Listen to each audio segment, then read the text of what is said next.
ভারতীয় চলচ্চিত্রের ইতিহাসে অন্যতম বড় বাজেটের সায়েন্স ফিকশন সিনেমা কালকি 2898 এডি আবারও আলোচনার কেন্দ্রে। এবার সিনেমার দৃশ্যপট নয়, আলোচনার বিষয়ে সুপারস্টার কমল হাসানের আকাশচুম্বী পারিশ্রমিক।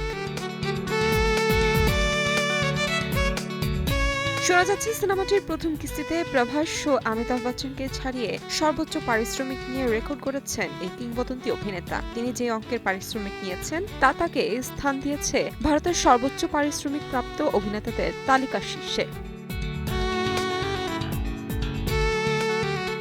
চলচ্চিত্র নির্মাতা ও অভিনেতা যুগী সেতুর দাবি 20 দিনের শুটিং শিডিউলের কথা থাকলেও মাত্র 10 দিন শুটিং করেছেন কমল হাসান। স্বল্প সময়ে পারিশ্রমিক হিসেবে নিয়েছেন 150 কোটি রুপি। সেই হিসেবে অভিনেতার দিন প্রতি পারিশ্রমিক দাঁড়ায় 15 কোটিতে।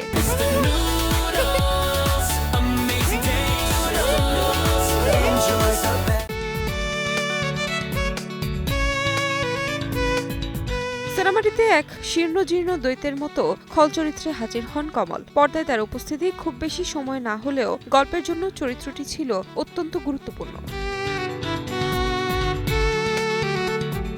একই সিনেমায় গুরুত্বপূর্ণ চরিত্রে অভিনয় করেছেন অমিতাভ বচ্চন। বিভিন্ন অ্যাকশন দৃশ্য দেখা গেছে তাকে। তবে পারিশ্রমিক হিসেবে তিনি পেয়েছেন 20 কোটি রুপি। অর্থাৎ পারিশ্রমিকের অঙ্কে অমিতাভ বচ্চনের চেয়েও কয়েক গুণ এগিয়ে কমল হাসান।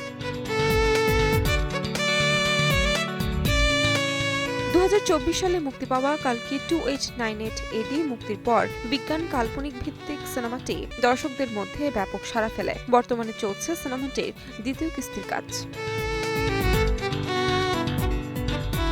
তাহমিনা তন্নি, সময় সংবাদ।